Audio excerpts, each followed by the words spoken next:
ఏపీలో స్థానిక సంస్థల కోటాలో ఎమ్మెల్సీ ఎన్నికలు ప్రారంభమయ్యాయి. కడప ఎన్నికను టీడీపీ, వైసీపీలు ప్రతిష్టాత్మకంగా తీసుకోవడంతో వార్ హీట్ పెంచుతోంది.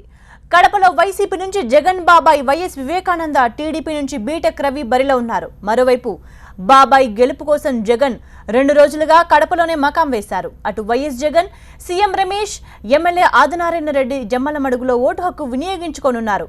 ఈ నేపథ్యంలో ఘర్షణలు జరగకుండా పోలీసులు పటిష్ట భద్రత ఏర్పాటు చేశారు.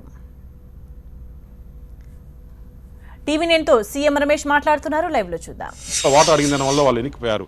అభివృద్ధి జరగాలంటే చంద్రబాబు నాయుడు రావాలి అనే ఉద్దేశంతోనే ఈరోజు మొత్తం ఎటువంటి ఏ మాత్రం ఆలోచన లేకుండా, ఎటువంటి ఏ ఇబ్బంది లేకుండా తెలుగుదేశం పార్టీ 100 ఓట్లకు పై మెజార్టీతో గెలవబోతున్నాం. అయితే అధికార దుర్వినియోగం జరిగింది, ఓటర్లందరినీ కూడా ప్రలోభ పెట్టారని చెప్పేసి అంటూ ఉన్నారు. ఈవెన్ లిస్టులో కూడా డైవర్ట్ చేసే టాక్టిక్స్ ఉపయోగించి వైఎస్ వివేకానంద రెడ్డి పేరుతో ఉన్న ఇతర అభ్యర్థులను స్వతంత్ర అభ్యర్థులుగా కూడా మీరు రంగంలోకి దింపారని చెప్పి ఆరోపిస్తున్నారు వైఎస్ఆర్ కాంగ్రెస్ పార్టీ వాళ్ళు. దాని గురించి ఆరోపణ కూడా కొంచెమన్నా సిగ్గు ఉండాలి.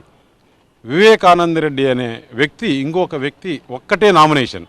రవీంద్రనాథ్ రెడ్డి అనే వ్యక్తులు 6 మంది నామినేషన్ వేస్తే ఇంకా కూడా ఆరోపణ. నిన్న కూడా కలెక్టర్ దగ్గర ఆరోపణ ఏంటి ఆరోపణ? ఇక్కడ 10 మంది అభ్యర్థులు ఉన్నారు, ప్రాధాన్యత ఓటు ఇచ్చారు, ప్రాధాన్యత ఓటు వద్దని చెప్పడము అతని ఏమనుకోవాలన్నా, అవివేకం అనుకోవాలన్నా, లేకుంటే అమాయకత్వం అనుకోవాలన్నా? డెమోక్రసీలో, కాన్స్టిట్యూషన్లో 10 మందికి ప్రాధాన్యత ఓటు ఉంటుంది. ఆ ప్రాధాన్యత ఓటు తీసేయండి, ఎలక్షన్ పోస్ట్పోన్ చేయండి అంటేనే ఏమర్థం ఉంది? ఎక్కడే కానీ ఒక్క చిన్న ఇన్సిడెంటు అధికార దుర్వినియోగం జరిగిందేమని చెప్పానండి. మనం ఇక్కడ చూస్తున్నాం ఎంత ప్రశాంతంగా జమ్మలమడుగులో ఇంత ప్రశాంత వాతావరణంలో ఎలక్షన్ జరుగుతుందంటే అది ఒక తెలుగుదేశం ప్రభుత్వం, చంద్రబాబు నాయుడు ముఖ్యమంత్రిగా ఉండే హయాంలోనే జరుగుతుంది. ఎందుకంటే ఇంతకుముందు ఎన్నో ఎలక్షన్లు చూసాం కడప జిల్లాలో ఎలా టెన్షన్ ఉంటానింది. ఈరోజు పోలీసు చాలా పగడ్బందీగా, కలెక్టర్ కానీ జిల్లా అడ్మినిస్ట్రేషన్ కానీ ఎంత చక్కగా ఎలక్షన్ నడుపుతున్నారంటే అంత చక్కగా ఎలక్షన్ నడుపుతున్నారు. మాకు కూడా నిన్న చెప్పారు, ఎందుకు ఒక సైడ్ నుంచి వాళ్ళు వస్తారు, ఒక సైడ్ నుంచి మీరు వస్తారు, సమస్యలు లేకుండా చేసుకోండి అని చెప్తే దానికి మేము ఓకే, మాకు కూడా కావాల్సింది అదే. ఈ ప్రభుత్వంలో ఎటువంటి ఇబ్బంది జరగకుండా ప్రశాంతంగా ఎన్నికలు జరగాలనేదే మా కోరిక. అయితే ఏ జిల్లాలోనూ ఎలాంటి పరిస్థితి లేదు, ఇంత టెన్షన్ వాతావరణాన్ని క్రియేట్ చేసి పోలీసులను పెట్టి అధికారాన్ని ఉపయోగించి గెలవాలని చూస్తున్నారు తెలుగుదేశం పార్టీ అనేది ప్రధానమైన ఆరోపణ. ఆరోపణ అనేది మీరే చెప్తున్నారు, ఇది ఆరోపణ, వాస్తవం కాదు. ఇక్కడ టెన్షన్ లేదు, ఓన్లీ అటెన్షన్. అందరూ అటెన్షన్గా ఉన్నారు, అందరూ ఆనందంగా ఉన్నారు. మంచి మెజారిటీ వస్తుంది. వాళ్ళకు పార్టీ కూడా మూసుకుండే పరిస్థితి వచ్చింది. అంటే ఎన్ని ఓట్లతో గెలుస్తామని మీ ధీమా?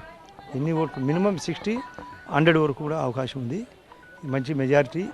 మా ఆలోచన, మా అమలు, మా సిద్ధాంతం. నేను కూడా మొన్నటి వరకు వైఎస్ఆర్ పార్టీ అయినా కూడా ఎందుకు వదిలానో ఆలోచించండి. Right, thank you. ఖచ్చితంగా 60 నుంచి 100 ఓట్ల మెజారిటీతో గెలుస్తామనే ధీమా వ్యక్తం చేస్తున్నారు. ప్రస్తుతం మనం చూస్తూ ఉన్నాం, ఎలక్షన్ అయితే కొనసాగుతూ ఉంది. కార్పొరేటర్ తెలుగుదేశం పార్టీకి సంబంధించి క్యాంపుల నుంచి బస్సుల్లో ఇక్కడికి తీసుకొచ్చారు. వాళ్ళందరూ కూడా జమ్మలమడుగులో ఓట్లు వేయడానికి పోలింగ్ కేంద్రం లోపలికి వెళ్తూ ఉన్నారు. అందరినీ కూడా చూడవచ్చు మనం. ఇటుపక్క అంటే డివైడ్ చేశారు, ఎక్కడ కూడా ఎటువంటి అవాంఛనీయ సంఘటనలు జరగకుండా జమ్మలమడుగు ఆర్డీఓ కార్యాలయం ముందు 2 వేస్ పెట్టారు.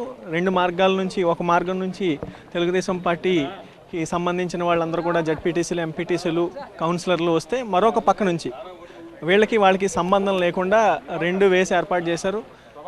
కాబట్టి ఎటువంటి అవాంఛనీయ సంఘటనలు జరగకుండా పెద్ద ఎత్తున పోలీసులు బందోబస్తు కూడా ఉంది. దాదాపు 3000 మంది పోలీసులతో బందోబస్తు ఏర్పాటు చేశారు. అత్యాధునిక టెక్నాలజీ ఉపయోగిస్తున్నారు. డ్రోన్ కెమెరాలు, బాడీ వార్న్ కెమెరాస్తో రెగ్యులర్గా మానిటర్ చేస్తున్నారు. 4 గంటలకి ఎలక్షన్ పూర్తవుతుంది.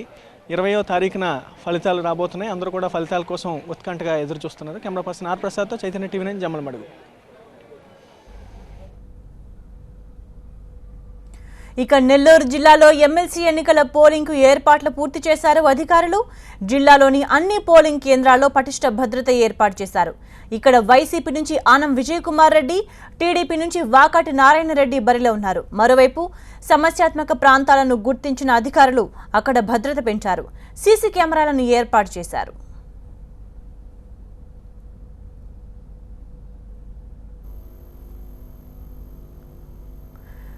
నెల్లూరు నుంచి మరింత సమాచారాన్ని మా ప్రతినిధి మురళి లైవ్ లో అందిస్తారు. మురళి, ఎలా జరుగుతోంది పోలింగ్?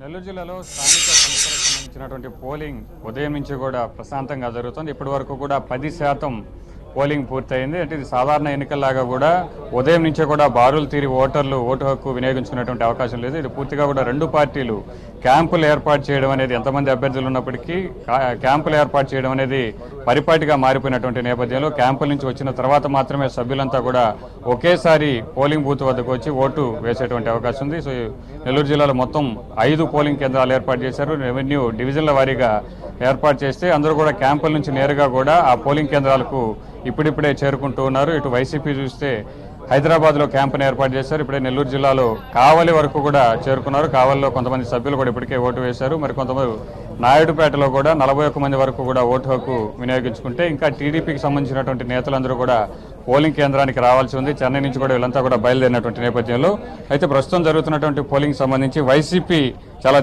ధీమాగా ఉంది. ఆత్మ ప్రబోధానుసారం ఓటు హక్కు వేయాలని మొదటి నుంచి కూడా వైసీపీ చెబుతున్నటువంటి నేపథ్యంలో ప్రస్తుతం మనతో వైసీపీ ఎమ్మెల్యే అనిల్ కుమార్ యాదవ్ ఉన్నారు. ఆయనతో కూడా మాట్లాడదాం. సార్ చెప్పండి, క్యాంప్లో ఎక్కువ మంది ఎమ్మెల్యేలు టీడీపీ వైపే ఉన్నారు, ఆ సంఖ్య మీకు కూడా తెలుసు, కానీ ఎలా గెలుస్తారని ఇప్పటికీ కూడా ధీమాలో ఉన్నారు మీరు? ఎన్నికలు జరిగిన తర్వాత వైఎస్ఆర్ కాంగ్రెస్ పార్టీ సంఖ్యాబలంగా వైఎస్ఆర్ కాంగ్రెస్ పార్టీకి ఎక్కువ ఉన్నారు. సరే, అనేక రకాలు ఈరోజు కొందరిని చూసాం. మంత్రి గారి కాలేజీలో పనిచేస్తుంటే ఉద్యోగం పెరికేస్తాం, నువ్వు కానీ మాకు ఓటీకపోతే మాకు క్యాంప్ అయిపోతున్నాయి, లేకపోతే వాళ్ళ బంధువు ఎవరైనా కానీ గవర్నమెంట్ అధికారు ఉంటే నీ మీద ఏసీబీ రైడ్లు చేయిస్తాం, అరెస్ట్ చేయిస్తాం, జైల్లో పెట్టిస్తాం, ఈ విధంగా బెదిరింపు తీసుకుని వెళ్ళి క్యాంపులో పెట్టుకున్నారు. వాళ్ళందరూ వాళ్ళకి ఓటేస్తారా? ప్రేమతోనో లేదన్నా ఒక మంచి పనులు చేసో ఈరోజు మన పక్కన కూర్చోబెట్టుకుంటే ఓటు వేస్తారు. కానీ బలవంతంగా బెదిరించి ఈరోజు వాళ్ళ గుండెల్లో రాజశేఖర రెడ్డి గారు ఉన్నా కూడా ఈ విధంగా మేము ఉద్యోగం తీసేస్తాం, వాళ్ళ కడుపు కొట్టి ఈరోజు తీసుకెళ్లి క్యాంపులో పెట్టుకున్న వాళ్ళందరూ వాళ్ళు ఓటేస్తారంటే అది భ్రమ. అభివృద్ధి నినాదంతో మా పార్టీలోకి వచ్చారు, ఓటు మాకు కాకుండా వైసీపీకి ఎలా వేస్తారనేటువంటి మాట. ఈ రోజు స్థానిక సంస్థలు జన్మభూమి కమిటీలు పెట్టి నిర్వీర్యం చేశారు. ఒక కార్పొరేటర్, ఒక కౌన్సిలర్, ఎంపీటీసీకి విలువ లేకుండా చేసింది ఈ ప్రభుత్వం. అభివృద్ధి అంటే ఈ రాష్ట్రంలో ఎప్పుడూ లేని విధంగా నెల్లూరు జిల్లాలో కరువు తాండవిస్తుంది. కాబట్టి తప్పకుండా వాళ్ళు ఏం అభివృద్ధి చేశారని రాష్ట్రంలో కనిపిస్తుంది, జిల్లాలో కనిపిస్తుంది. అందరూ కూడా వాళ్ళ స్థానిక ప్రతినిధులందరూ కూడా అనుకుంటా ఉన్నారు. తప్పకుండా వాళ్ళు ఎక్కడున్నా కూడా ఏ ఇబ్బంది స్థానం వైసీపీ గెలుస్తుందని ఇప్పటికీ మీకు ఖచ్చితంగా చెప్తున్నా. 20వ తేదీ జరిగే కౌంటింగ్ లో వైఎస్ఆర్ కాంగ్రెస్ పార్టీ అభ్యర్థి ఆన విజయ్ కుమార్ రెడ్డి గారు గెలవబోతున్నారు. సో వైసీపీ చాలా ధీమాగా ఉంది. ఖచ్చితంగా సభ్యులందరూ కూడా తమకే ఓటు వేస్తారు. స్థానిక సంస్థలు నిర్వీర్యం చేసినటువంటి టీడీపీకే మాత్రం ఓటు వేసేటువంటి పరిస్థితులు అని చెప్తున్నారు. ప్రస్తుతం మరోవైపు మనం చూస్తూ ఉన్నాం, ఇక్కడ భారీగా భద్రతా బలగాలు అనేటివి ఉన్నాయి. ఒకసారిగా క్యాంపు నుంచి ఇటు టీడీపీ, వైసీపీ సభ్యులందరూ కూడా ఒకేసారి కనుక పోలింగ్ కేంద్రం వద్దకు చేరుకుంటే వారంతా కూడా ఒకరికొకరు వాగ్వాదానికి చోటు చేసుకునేటువంటి పరిస్థితి కూడా ఉంది. ఎందుకంటే కొంతమంది సభ్యులను బలవంతంగా తీసుకెళ్లినారన్నటువంటి ఆరోపణలు ఇరు పార్టీలు కూడా ఇప్పటికే చేసినటువంటి నేపథ్యంలో పోలింగ్ కేంద్రాల వద్ద ఒకసారిగా పెనుగులాట జరిగేటువంటి పరిస్థితి కూడా ఉంది. గతంలో కూడా ఇలాంటి సందర్భాలు ఉన్నటువంటి పరిస్థితుల్లో భారీగా భద్రత ఏర్పాటు చేసినటువంటి పరిస్థితి ఉంది.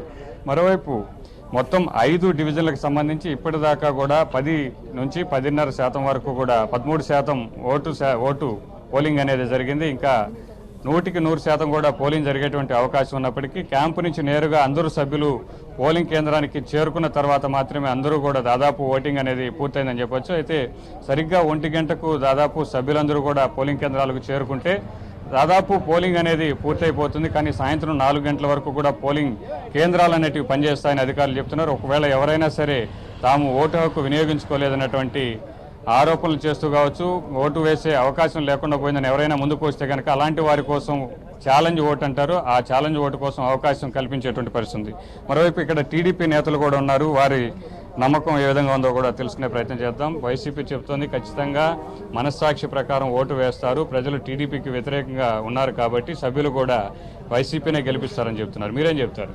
సుమారు 150 ఓట్ల ఆధిక్యంతో ఈరోజు మనం ఉన్నాం. తెలుగుదేశం పార్టీకి 150 మంది ఓట్లు ఎక్స్ట్రా ఉన్నప్పటికీ కూడా వైఎస్ఆర్సీపీ పార్టీ గెలిచేటటువంటి అవకాశం ఎటువంటి పరిస్థితుల్లో లేకపోయినా కూడా డబ్బుతోనూ ప్రలోభాలతోనూ గెలవచ్చు అనేటటువంటి ఒక అత్యాశతో ఈరోజు నెల్లూరులో ఎలక్షన్ అనివార్యమైనటువంటి పరిస్థితి. వాళ్ళు అసలు కంటెస్ట్ చేయాల్సిన అవసరం కూడా లేదు. ఇంకా కూడా ఈరోజు క్రాస్ ఓటింగ్ అంటే చంద్రబాబు నాయుడు గారిని చూసి, చంద్రబాబు నాయుడు గారి పరిపాలన చూసి వాళ్ళు ఏ విధంగా ఈరోజు రాష్ట్రాన్ని సుభిక్షంగా పరిపాలిస్తున్నారు, వనరులు లేకపోయినా కూడా అనేటువంటి దాని మీద విఘ్నులైనటువంటి ఓటర్లు వైఎస్ఆర్సీపీ పార్టీ నుంచి ఈరోజు తెలుగుదేశం పార్టీకి ఇంకా కూడా ఎక్కువ సంఖ్యలో ఓట్లు వేసేటువంటి పరిస్థితి ఉంది. వాళ్ళేదో ఆ మాటలు ఈ మాటలు చెప్పడం తప్పితే ఇంకేం లేదు.